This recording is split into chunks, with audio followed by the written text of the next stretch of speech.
Perfeito. Bom dia, boa tarde, boa noite.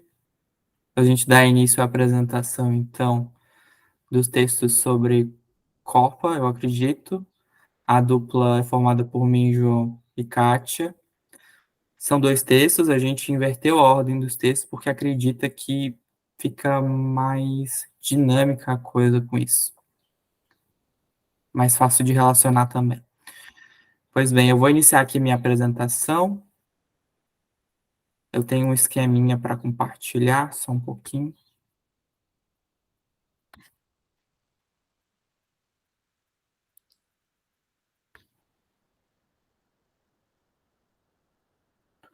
A gente vai falar nesse texto do qual eu fiquei encarregado de fazer um resumo de forma mais aprofundada do Inumano, Vida Além da Morte, que é um texto de Rose Braidotti. Ela vai trabalhar bastante essa questão do pós-humanismo, que é a condição humana na pós-modernidade, né? Então, segundo a Rose Braidotti, o humanismo vem para romper com o humanismo e o antropocentrismo. O que é que a gente tem como humanismo, no humanismo? A gente tem que o homem, por ser dotado de logos, razão e linguagem, é um ser vivo superior aos demais, né? Só que o que chama atenção aqui é o conceito de humano, que é um conceito bastante restrito. Ele se restringe, então, ao homem branco europeu, e como alguns colegas já colocaram em outras apresentações, velhos. Esse é o nosso humano, né? É o nosso animal político que organiza a polis e por aí vai. E por organizar a polis e tudo demais, né? Esse ser vivo, esse animal, é colocado no centro de todas as coisas. O humano está no centro, né? Mais especificamente, como eu já disse, esse homem, esse humano do conceito do humanismo. Isso vai acabar determinando algumas coisas, como por exemplo, quem é sujeito, quem não é. Quem é que pode ser sacrificado em nome de outros grupos, da sobrevivência de outros grupos? E a gente vai ter então que quem pode ser sacrificado, quem não é sujeito, é o diferente, é a mulher, é o negro. Somos nós que estamos aqui no sul global, latinos e por aí vai. Não é tudo que está fora desse conceito do humanismo. A gente vai ter, segundo a Braga, que o pós-humanismo surge da confluência de dois eventos históricos, a quarta revolução industrial e a sexta extinção, e, claro, tudo isso junto com o capitalismo avançado. Sobre a quarta revolução industrial, a Braidot vai nos trazer que ela acaba conturbando um pouco essa noção de humanismo e antropocentrismo, porque vai mercantilizar o humano através da mediação pela tecnologia. Na quarta revolução, a gente tem um avanço tecnológico que é muito significativo. E com isso, a gente tem a exploração das formas de vida. Para a gente ter uma noção, a gente pode utilizar como exemplo essa máxima desse nosso período de que os dados são o novo petróleo. Isso quer dizer o quê? Que os dados são a riqueza e que nós, a nossa vida, só tem valor no sentido de que é útil para gerar informação, dado. Nós somos mercadoria aqui. E a gente tem também a exploração da morte, né?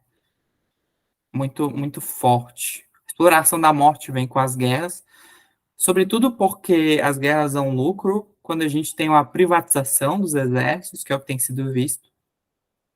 Sobretudo porque nas guerras é que é produzido aí o armamento pesado bélico e vendido.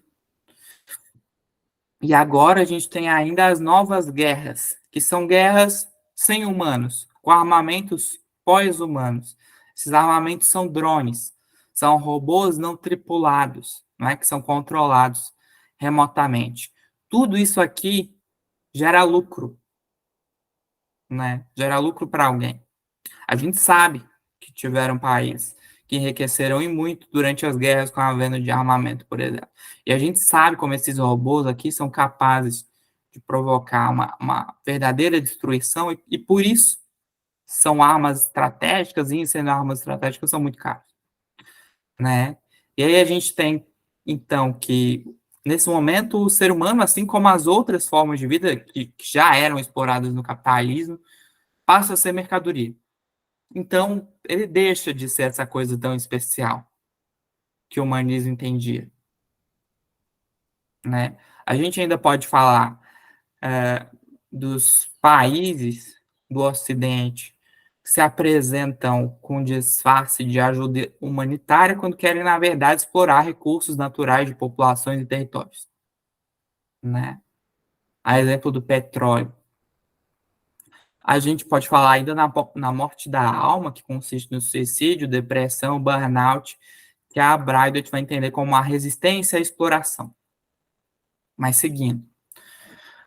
Vamos para a sexta extinção. O que é a sexta extinção? É o antropoceno. O antropoceno consiste numa devastação ambiental em larga escala, num curto período de tempo, nos últimos 50 anos, o que se dá pelo humano, pelo homem, né, que vai explorar desenfreadamente os recursos naturais e vai causar aí alterações ambientais e climáticas gravíssimas, e a gente tem experimentado isso, né? No ano que a gente pode dizer que o verão começou mais tarde, que o inverno foi bem ameno, mas esse verão que começa mais tarde também, ele começa muito intenso.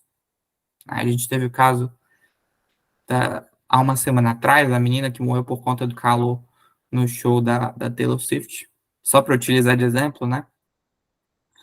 E esse antropoceno, ele conecta a humanidade à maioria das formas de vida, pelo destino, pelo fim. E esse fim é a morte, a destruição e por aí vai. Se nada mudar, é o que está na nossa frente, né? Embora tudo isso, o discurso público nega a responsabilidade do humano nas catástrofes ambientais. E olha como isso é grave. Se eu não crio a consciência de que eu sou responsável por tudo isso que está acontecendo, eu não mudo o comportamento. Nisso tudo, nesse cenário desolador que a Braidot nos apresenta, ela vai trazer a função da teoria crítica, porque a gente está falando aqui de um pós-humanismo crítico. E a teoria crítica ela vai se envolver com o presente para se fazer digna do seu tempo, vai se envolver com a violência, o horror, injustiças, e em resposta, entregar uma política, uma ética afirmativa para impulsionar novas condições de vida, outras condições de vida e relações, para ser isso a partir da lesão e da dor. Ou seja, absorve o sofrimento e entrega uma resposta afirmativa. E essa ética desenvolvida pela Braidot no texto é a ética baseada na Zoe.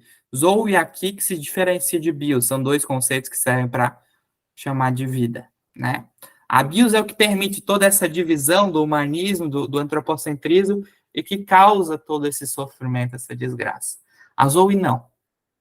A Zoe é o fluxo girativo da vida, é a vida absoluta. E entender a ética, para entender a ética da Zoe, é preciso pensar a morte de uma forma pessoal. Pensar a morte como não como uma supressão do ego, mas como uma coisa que está para além do humano, que está sempre já lá. A condição de possibilidade da vida, como o Braidot coloca, é a morte. Certo? E nisso, fica evidente que a Zoe envolve a morte, e que mesmo com o nosso eventual desaparecimento, de uma forma ou de outra, a Zoe continua como um fluxo girativo. Nós não somos tudo isso. E diante disso que se desenha, a Braidot vai colocar que pensar a Zoe é um início, pensar na vida como Zoe é um início para a gente trabalhar de verdade a sustentabilidade. Entender que a Zoe vai continuar. Vão vir outras gerações, outras espécies, outras formas de vida, e a gente precisa entregar um mundo digno para essas próximas gerações. Isso consiste em assumir uma responsabilidade e em ter uma fé no futuro. É esse o texto da Braidot. Vou encerrar aqui a partilha para a Kátia começar a falar do texto dela. Então, muito bom, João, obrigada. Boa tarde, colegas. Boa tarde, João. Boa noite também, se for à noite. Estamos, então, falando desses textos. O texto que eu vou falar é Os Elementos da Vida, da Castiel Vitorino. O nome do texto é Os Elementos da Vida, a negritude não é a única promessa. Castiel Vitorino brasileira é o nome da artista, que ela é artista visual e que escreve sobre isso, e ela apresenta várias artes, né? A arte dela é uma forma também de manifestação e uma forma dela se posicionar nessa questão das raças, da negritude e dos movimentos sociais que levam à reflexão sobre esses temas. Então, eu vou tentar apresentar a tela aqui, vamos ver se está certo.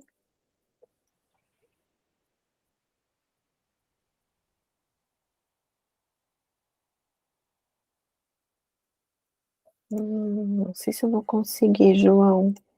Não estou achando o texto aqui. Você vai apresentar em janela. Aham, tá. Tá aparecendo para ti? Sim. Tá. Então, o termo negritude, ele vem adquirindo diversos usos e sentidos nos últimos anos, então, tornando-se um conceito dinâmico e com maior visibilidade da questão étnica do plano social e internacional do movimento de afirmação racial. É isso que a Castiel traz como foco central do seu artigo, né? No artigo visual, ela percebe-se que a negritude é um conceito multifacetado e precisa ser compreendido à luz dos diversos contextos sociais, considerando-se a reconstrução histórica do movimento e dos seus dilemas, seu reflexo no interior do movimento negro e o papel revolucionário que busca romper com os valores da cultura eurocêntrica colonialista. Então, a colonialidade, para ela, né, esse é do próprio artigo dela, caracteriza-se pelo controle da escuridão, assim ela evolui, e é assim que a supremacia branca elabora o programa de perpetuação da sua presença em escala sideral, tentando controlar a negritude dos mares, as pessoas de pele escura e suas civilizações, e a negritude do espaço terreno. O negrume, o preto, o escuro, ou uma noite sem lua, são os principais pesadelos dos seres modernos, porque são as matérias, as vidas, os lugares, as situações que denunciam a prevalência da relatividade, do acaso e da efemeridade, princípios combatidos com a elaboração das ditas ciências humanas ou faculdade que delas se aproximam, em especial a antropologia, a psicanálise e as psicologias. Então, esse é um destaque do texto do artigo da Vitorino, que eu achei bem importante trazer para essa nossa reflexão, e o propósito também de fazer essa junção aqui dessa construção é contar um pouco do que ela traz nesse artigo, em termos de reflexão de elementos sociopolítico-culturais, como no caso da cultura negra do benzimento, da mutilação obstétrica e pediátrica, e ao contextualizar o cenário artístico, né, citando a obra Progresso Americano, de 1872, de John Guest. Então, a Vitorino promove uma articulação necessária para o entendimento de como o discurso colonialista circulou em diversos contextos, com estratégias complexas e racistas de domesticação e estrangeirização, para prevalecer os valores e ideais da branquitude. Então, essa obra, ela é uma alegoria, né, do Destino Manifesto, uma crença que ganhou força nos Estados Unidos em meados do século XIX, na qual os norte-americanos acreditavam e pregavam isso, né, numa missão divina de expandir territorialmente para o oeste do continente, levando para outras regiões e outros povos a civilização e o progresso, para cumprir com a vontade de Deus. Então, o propósito principal, assim, desse movimento era mostrar, assim, que quem tinha o poder de dizer o que era progresso, o que era crescimento, era o domínio da cultura branca, né, da civilização branca, de como que as pessoas dos povos, né, que pensavam no progresso, na branquitude, se posicionavam para mostrar que o certo era o que eles estavam fazendo. Então, era a expansão da energia elétrica, tinha todos esses elementos que a gente consegue ver aqui na obra. Então, na pintura, uma mulher branca apresenta-se centralizada numa paisagem que demarca uma explícita separação entre claridade e escuridão, através da presença dessa mulher branca, desenhada em uma escala maior que todos os outros elementos da cena, né, demonstrando uma superioridade em relação a tudo que ali há. Então, aqui está a cena, mostrando aqui que uma mulher branca sobrevoa, e aqui alguns índios, né, algumas pessoas da terra mesmo, que estavam sendo expulsas e mandadas embora, ao mesmo tempo que chegava aqui a civilização, o progresso, com o trem, com a energia elétrica. Então, a Vitorino descreve e retrata, né, a cena como ela simboliza os ideais de colonização, tendo em vista que a mulher branca sobrevoa o território como se estivesse expulsando os povos indígenas e anunciando um novo marco civilizatório.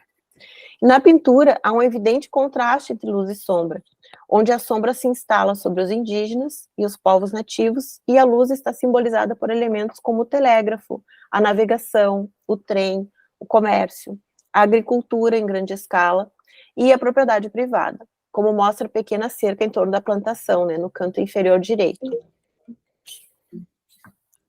E, então, uma coisa que ficou bem claro, assim, né, que o que ela mostra ali, que a mulher branca se movimenta da direita para a esquerda, fazendo referência ao movimento Marcha para o Oeste, que marcava a intenção do Destino Manifesto. Então, contextualizando isso, assim, foi algo que eu achei importante trazer para nossos dias atuais, né, contextualizar isso para os dias atuais. A gente pode pensar que o artigo torna-se ainda mais importante para as reflexões sobre as questões da negritude e da supremacia branca, quando as pesquisas atuais da Rede de Observatórios da Segurança apontam, em 16 de novembro agora, que a cada 4 horas, uma pessoa negra foi morta pela polícia em 2022. Considerando os dados oficiais disponíveis, já que devido à subnotificação os números podem ser ainda maiores, então eram negros 87%, ou 2.770 pessoas, dos mortos por agentes de segurança estaduais em 2022. O novo monitoramento demonstra o alto e crescente índice de nível de letalidade policial contra pessoas negras no Brasil, evidenciando a estrutura violenta e racista na atuação desses agentes de segurança dos estados, sem apontar qualquer perspectiva de real mudança no cenário. Então, sobre a artista, né, é importante a gente pensar, assim, que mesmo que a gente olhe para essa obra tão antiga ali, que é uma obra lá de 1872, a gente pode pensar que isso aqui faz muitos anos, que isso já passou, e, na verdade, não, a gente vê que os dados, nossos dados oficiais recentes da nossa sociedade apontam que esse tipo de imposição da cultura branca e do domínio da cultura branca sobre a negritude e da forma como um povo é mais considerado digno de vida do que o outro, ela se torna presente no nosso dia a dia quando a gente olha as pesquisas e os relatos das pesquisas, né?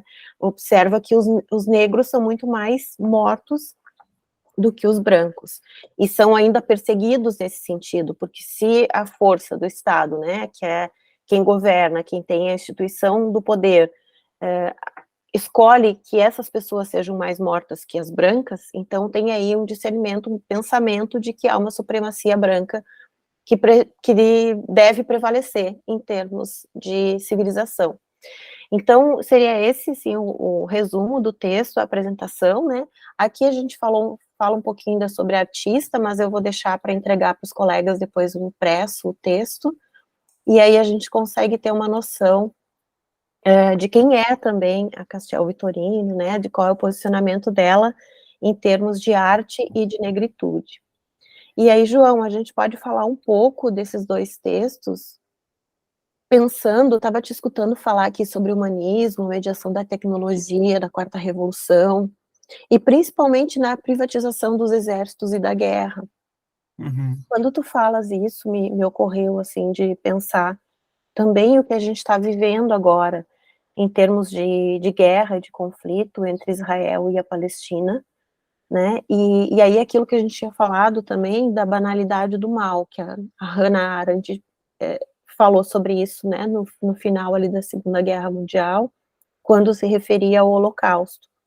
Então, quando tu traz isso da privatização dos exércitos e dos territórios, dos recursos dos territórios que podem ser explorados, a gente pode pensar que essa guerra que está acontecendo hoje entre Israel e Hamas tem também o propósito de banalização da vida, né, de uns que se sentem com mais direito à vida matarem os outros, então tem essa ideia, e é uma concepção até internacional, E aí, se a gente pensar nisso que tu falou, achei super importante, da questão dos territórios, dos recursos, os territórios palestinos têm gás e petróleo que podem gerar centenas de bilhões de dólares, em torno de 520 bilhões, ali onde está sendo atacado, na faixa de Uhum, Gaza, né? Então, tudo isso que a gente vê, assim, que é uma coisa muito política, religiosa e atrelada a uma questão de justiça, a gente percebe que por trás disso tem financiamento de forças poderosas, né, Estados Unidos e Rússia,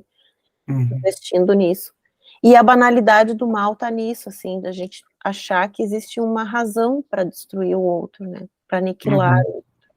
tanto de um lado quanto do outro, né. Sim, eu acho interessante isso que tu comenta, porque a gente acaba desvelando, desnudando uma situação e percebendo que no final de tudo que a gente tem é ainda o capitalismo avançado, né?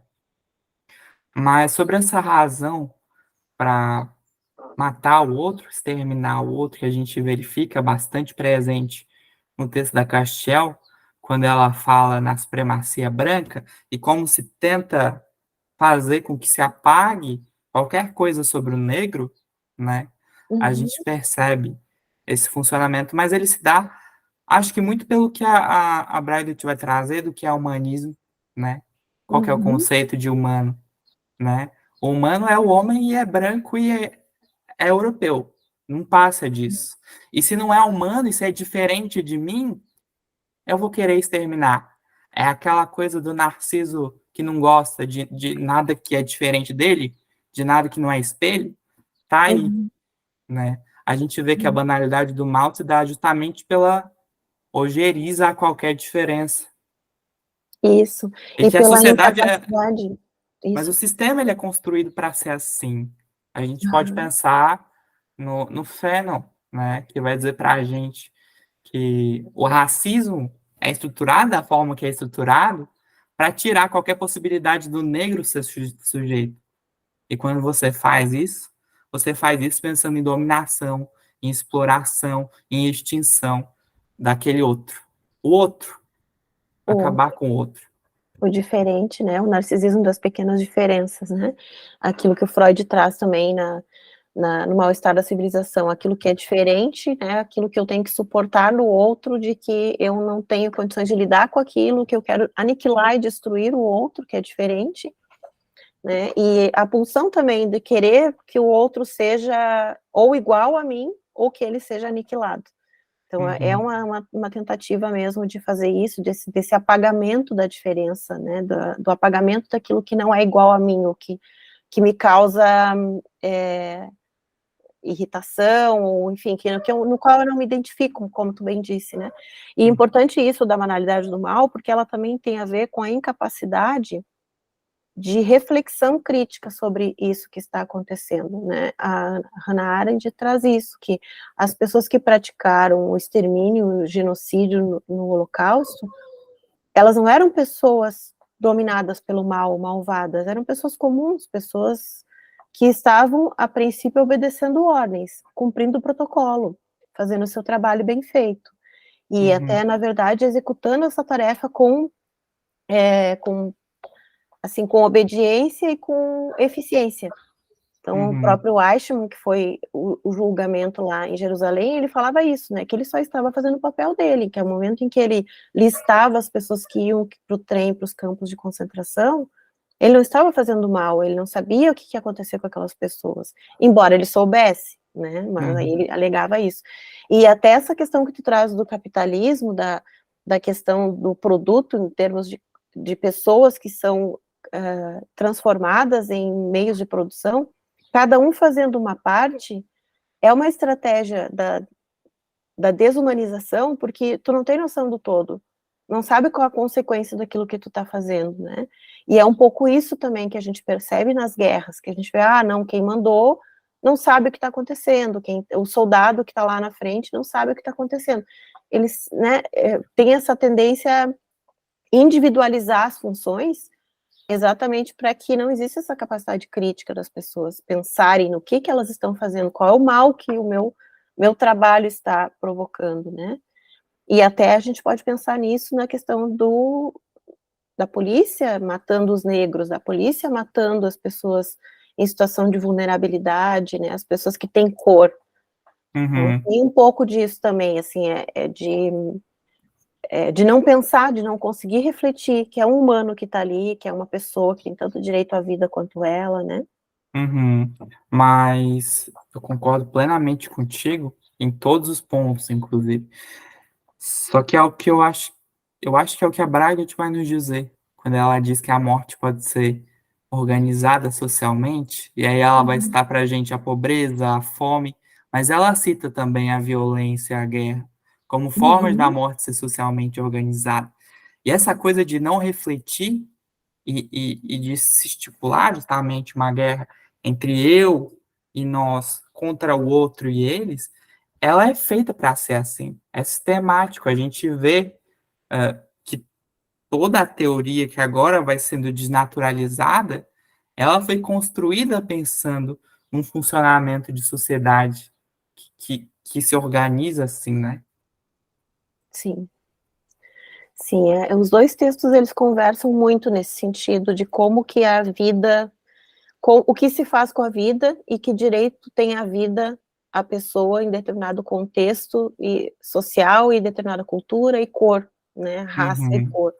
Então, acho que esses dois pontos conversam bastante no texto e a gente consegue ver que as questões raciais são predominantes nisso, né, de quem tem direito à vida e quem não tem.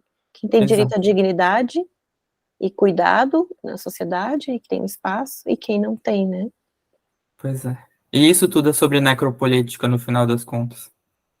É isso aí. É, acho que é isso.